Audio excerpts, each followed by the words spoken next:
कल के क्लास में हम लोग पढ़े थे कनेक्टिव टिश्यू के बारे में, यानी संयोजी ऊतक के बारे में, और कनेक्टिव टिश्यू का क्लासिफिकेशन पढ़े थे कि कनेक्टिव टिश्यू को कितने पार्ट्स में डिवाइड किया गया है। कनेक्टिव टिश्यू ऐसे टिश्यू होते हैं जो कि एक ऑर्गन से दूसरे ऑर्गन को जोड़ने का काम करते हैं, या एक टिश्यू एक ऊतक से दूसरे ऊतक को जोड़ने का काम करते हैं। इसी कनेक्शन की वजह से इस टिश्यू का नाम पड़ा है कनेक्टिव टिश्यू। और कल क्लासिफिकेशन के बारे में भी पढ़े थे कि कनेक्टिव टिश्यू को 3 पार्ट्स में डिवाइड किया गया है। पहला है कनेक्टिव टिश्यू प्रॉपर या वास्तविक संयोजी ऊतक, दूसरा है स्केलेटल टिश्यू या कंकाल ऊतक, और तीसरा मस्कुलर टिश्यू या तरल संयोजी ऊतक। ठीक है, अब कनेक्टिव टिश्यू प्रॉपर को फिर कितने भाग में बांटे थे? 5 भाग में बांटे थे।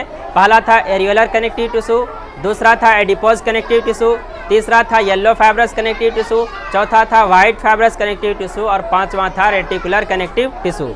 स्केलेटल टिश्यू को 2 भाग में बांटे थे। पहला था बोन, दूसरा था कार्टिलेज, और लास्ट में वेस्कुलर कनेक्टिव टिश्यू को 2 भाग में बांटे थे। पहला था ब्लड, दूसरा था लिम्फ। यहाँ तक कल पढ़ा चुके थे। आज हम लोग अब उसी कनेक्टिव टिश्यू का जो क्लासिफिकेशन है, जो कनेक्टिव टिश्यू प्रॉपर है या जो वास्तविक संयोजी ऊतक है, उसी का एक पार्ट है एरियोलर कनेक्टिव टिश्यू या एरियोलर ऊतक। इसी के बारे में आज हम लोग डिटेल से पढ़ेंगे। ये जो स्ट्रक्चर देख रहे हैं, ये किसका स्ट्रक्चर है? एरियोलर कनेक्टिव टिश्यू का। इसमें ध्यान समझना, ये बहुत ज़्यादा मात्रा में मिलने वाला ऊतक है। पहली बात तो ये है कि जो एरियोलर टिश्यू होते हैं वो हमारे शरीर में सब टिश्यू से ज़्यादा मात्रा में मिलने वाले टिश्यू हैं, यानी और जितने भी टिश्यू हैं, एपिथेलियल टिश्यू है या जो भी टिश्यू मौजूद हैं, उसके कंपैरिजन में ये ज़्यादा मात्रा में हमारे शरीर में मिलते हैं। दूसरी बात यह है, इसके मैट्रिक्स में कई प्रकार की कोशिका होती है। मैट्रिक्स इसको बोलते हैं, जो टिश्यू के बीच में खाली स्थान होता है उसे बोलते हैं मैट्रिक्स। और जो कनेक्टिव टिश्यू होते हैं उसमें मैट्रिक्स बहुत ज़्यादा मात्रा में होता है, यानी उसमें खाली स्थान बहुत ज़्यादा है। जो एरियोलर कनेक्टिव टिश्यू होगा उसके मैट्रिक्स में, यानी जो खाली जगह है ना, इसमें बहुत सारे तरह के सेल्स मौजूद होते हैं, तरह तरह की कोशिकाएं मौजूद होती है इसके मैट्रिक्स में। इसके मैट्रिक्स में 2 तरह के तंतु होते हैं। कोशिका तो मौजूद हो गया, मैट्रिक्स में कई तरह के सेल्स हैं, और 2 तरह के फाइबर भी मौजूद हैं। एक है श्वेत तंतु या वाइट फाइबर। जो एरियोलर कनेक्टिव टिश्यू होते हैं उसके मैट्रिक्स में, मैट्रिक्स मतलब एरियोलर कनेक्टिव टिश्यू में जो खाली जगह है उसमें कई तरह के सेल्स मौजूद होते हैं, कई तरह के कोशिका मौजूद होते हैं, और उसी मैट्रिक्स में 2 तरह के फाइबर्स मौजूद होते हैं। एक होता है श्वेत तंतु, एक होता है पीला तंतु। श्वेत तंतु यानी कि वाइट फाइबर्स, पीला तंतु यानी कि येलो फाइबर्स। ये तो हो गया इसके मैट्रिक्स में क्या क्या मौजूद हुआ। अब जो मौजूद है उसके बारे में भी थोड़ा थोड़ा जानना जरूरी है कि आखिर इसके मैट्रिक्स में क्या क्या मौजूद है, उसका क्या क्या फंक्शन है। सबसे पहले देखो, श्वेत तंतु है जिसे कहते हैं वाइट फाइबर्स। वाइट फाइबर क्या करता है? ये अशाखित हो सकता है। अशाखित मतलब जिसमें ब्रांच मौजूद नहीं है, जिसमें शाखा नहीं होता है, अशाखित हो गया। जो एरियोलर कनेक्टिव टिश्यू है उसके मैट्रिक्स में बहुत सारे चीज़ें मौजूद हैं, लेकिन उसमें जो एक फाइबर्स मौजूद है जो कि श्वेत तंतु है या वाइट फाइबर्स है, ये कैसे होते हैं? नॉन ब्रांचेज, यानी कि इसमें किसी भी तरह का ब्रांच नहीं है। वाइट फाइबर्स में ब्रांच मौजूद नहीं होता है। दूसरी बात, ये लचीले होते हैं या नॉन इलास्टिक होते हैं, यानी कि इसमें लचीलापन मौजूद नहीं होता है। और ये बना किससे होता है? ये बने होते हैं इलास्टिन से। किससे बने होते हैं? इलास्टिन से बने होते हैं। कौन? श्वेत तंतु या वाइट फाइबर्स। वाइट फाइबर्स किससे बने होंगे? इलास्टिन से। इलास्टिन से बने होते हैं वाइट फाइबर्स। अब दूसरा पढ़ लेते हैं पीला तंतु। ये इसमें देख रहे हो पतला पतला एक ही जो धागा गया है, ये क्या है? पीला तंतु है। और जो धागे का गुच्छा गया है वो कैसा है? श्वेत तंतु। जो येलो फाइबर्स होते हैं ये कैसे होते हैं इसके बारे में देखो। ये येलो फाइबर्स ब्रांचेज में भी बढ़ सकते हैं, यानी कि शाखित हो सकते हैं, इसमें शाखा भी हो सकता है, और नॉन ब्रांचेज भी हो सकते हैं। हो सकता है शाखा मौजूद हो सकता है शाखा मौजूद न भी हो। और ये जो होते हैं येलो फाइबर्स, ये भी बने होते हैं इलास्टिन। जो एरियोलर कनेक्टिव टिश्यू होते हैं उसके मैट्रिक्स में बहुत सारे सेल्स और 2 तरह के फाइबर्स मौजूद होते हैं। बहुत सारे सेल्स में से एक तरह का सेल है फाइब्रोब्लास्ट। ये फाइब्रोब्लास्ट किसका बना होता है? ये फाइब्रोब्लास्ट होता कैसा है? चपटा होगा, यानी कि फ्लैट होगा, और ब्रांचेज में भी बटे हो सकते हैं। और इसका फंक्शन क्या होगा? ये फाइबर्स बनाने के काम करेंगे। उसके बाद नेक्स्ट है मैट्रिक्स। मैट्रिक्स समझ रहे हो ना? टिश्यू के बीच में जो खाली जगह बचता है उसे कहते हैं मैट्रिक्स। क्या बोलते हैं? हिंदी में बोलते हैं आधात्री। क्या बोलते हैं? बीच में किसी बच्चे ने सवाल किया था कुछ दिन पहले, आघात्री किसे कहते हैं? आघात्री नहीं, आधात्री। क्या बोलते हैं?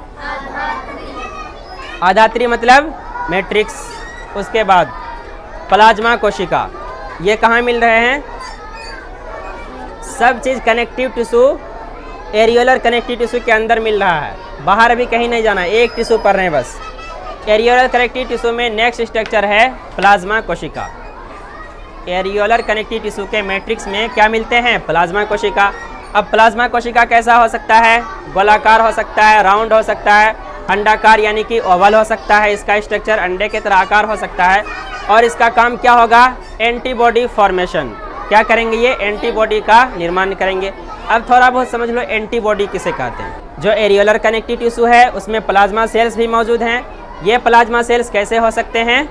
शाखित हो सकते हैं, अंडाकार हो सकते हैं और गोलाकार हो सकते हैं। एरियोलर कनेक्टिव टिश्यू में मौजूद प्लाज्मा सेल ओवल हो सकते हैं, राउंड हो सकते हैं और इसका काम क्या होगा? एंटीबॉडी फॉर्मेशन का काम होगा, यानी कि ये एंटीबॉडी का निर्माण करेंगे और आगे चल के हमें उस पार्टिकुलर डिजीज़ से, उस पार्टिकुलर बीमारी से बचाने में हमारी मदद करेंगे। अब है हिस्टोसाइट। हिस्टोसाइट भी कैसा होगा? चपटा होगा, इर्रेगुलर होगा और न्यूक्लिएटेड होगा। एरियोलर कनेक्टिव टिश्यू का नेक्स्ट स्ट्रक्चर है हिस्टोसाइट। हिस्टोसाइट कैसे होंगे? चपटे होंगे, गोलाकार होंगे, इर्रेगुलर शेप के होंगे। इर्रेगुलर शेप मतलब इसका शेप कैसा है? गोलाकार है, लंबाकार है, ठीक है ना। बेलन के आकार का है, बेलनाकार बोल सकते हैं। लेकिन जो हिस्टोसाइट होगा उसका शेप कैसा होगा? अनियमित आकार का, इर्रेगुलर शेप होगा। कोई निश्चित नहीं है कि गोलाकार ही है या अंडाकार ही है, इर्रेगुलर शेप के हो सकते हैं हिस्टोसाइट, जो कि मौजूद होते हैं एरियोलर कनेक्टिव टिश्यू के मैट्रिक्स में। दूसरी बात, ये हिस्टोसाइट में न्यूक्लियस भी मौजूद होता है। यहाँ पे ध्यान दो, हिस्टोसाइट ये रहा, इसके बीच में क्या मौजूद है? केंद्रक मौजूद है ना। इसका मतलब क्या हुआ? हिस्टोसाइट न्यूक्लिएटेड होते हैं, यानी कि उसमें केंद्रक भी मौजूद होता है और उसके साथ साथ ये इर्रेगुलर शेप एंड साइज के हो सकते हैं। इसका फंक्शन क्या होगा? ये फेगोसाइटिक फंक्शन करेंगे, यानी कि बैक्टीरिया को मारने का काम करेगा। हिस्टोसाइट जो कि एरियोलर कनेक्टिव टिश्यू के मैट्रिक्स में मौजूद हैं, ये चपटे हो सकते हैं, न्यूक्लिएटेड हो सकते हैं, इसमें न्यूक्लियस मौजूद होगा और इर्रेगुलर शेप का होगा, यानी कि अनियमित आकार का होगा। इसका फंक्शन क्या होगा? फेगोसाइटिक फंक्शन, यानी कि भक्षण का काम करेंगे या बैक्टीरिया को मारने का काम करेंगे। बैक्टीरिया को या फॉरेन बॉडी को, फॉरेन पार्टिकल्स को किल करने का, मारने का काम करेंगे हिस्टोसाइट्स।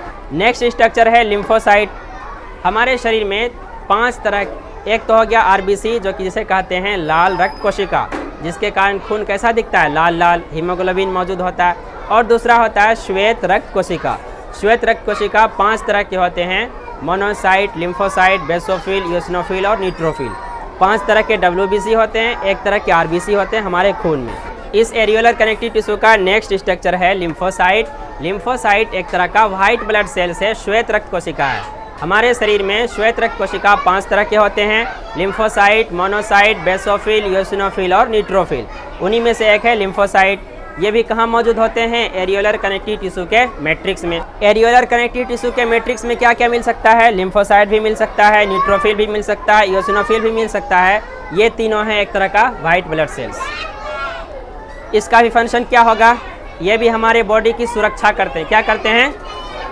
सुरक्षा करते हैं, हमारे बॉडी के इम्यून रिस्पॉन्स में मदद करते हैं। एरियोलर कनेक्टिव टिश्यू में एक और स्पेशल तरह के सेल्स मौजूद होते हैं, जिसे कहते हैं मास्ट सेल या मास्ट कोशिका। मास्ट सेल जो होते हैं ये भी न्यूक्लिएटेड होते हैं, यानी कि इसमें भी न्यूक्लियस मौजूद होता है।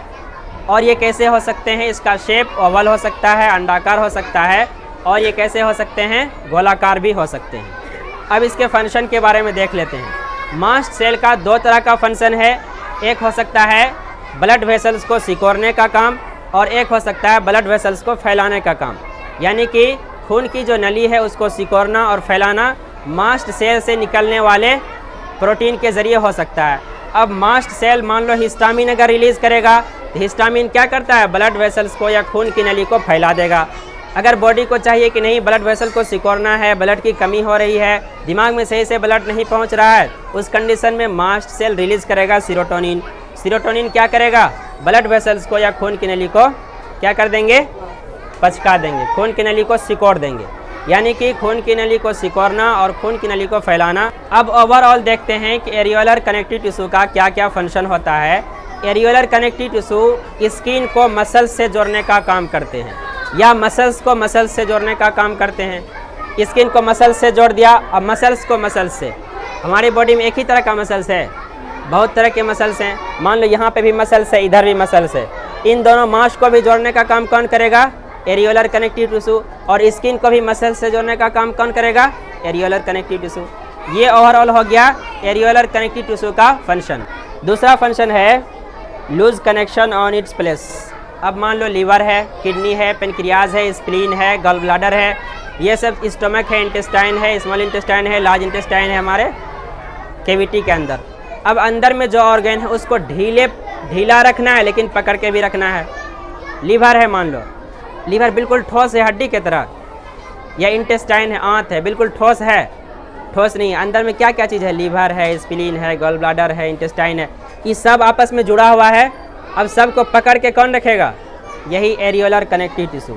यानी कि हमारे जो इंटरनल ऑर्गन्स हैं, जो शरीर के अंदर अंग हैं, उसको लूजली यानी कि बहुत ढीले तरीके से पकड़ के उसके अपने स्थान पर रखना है। ये नहीं कि इंटेस्टाइन का एक पोर्शन दूसरे पोर्शन में घुस गया, लीवर इधर से निकल के नीचे चला गया, उस सब को ढीले से पकड़ के रखना है उसके अपने स्थान पे। ये किसका काम है? एरियोलर कनेक्टिव टिश्यू का। इस तरह से यह रहा आज का क्लास, जिसमें हम लोगों ने पढ़ा एरियोलर कनेक्टिव टिश्यू के बारे में, उसमें क्या क्या मौजूद हैं, मैट्रिक्स में कितने तरह के सेल्स होते हैं और मैट्रिक्स में कितने तरह के फाइबर्स मौजूद होते हैं। नेक्स्ट क्लास में हम लोग स्केलेटल टिश्यू के बारे में डिटेल से जानने की कोशिश करेंगे।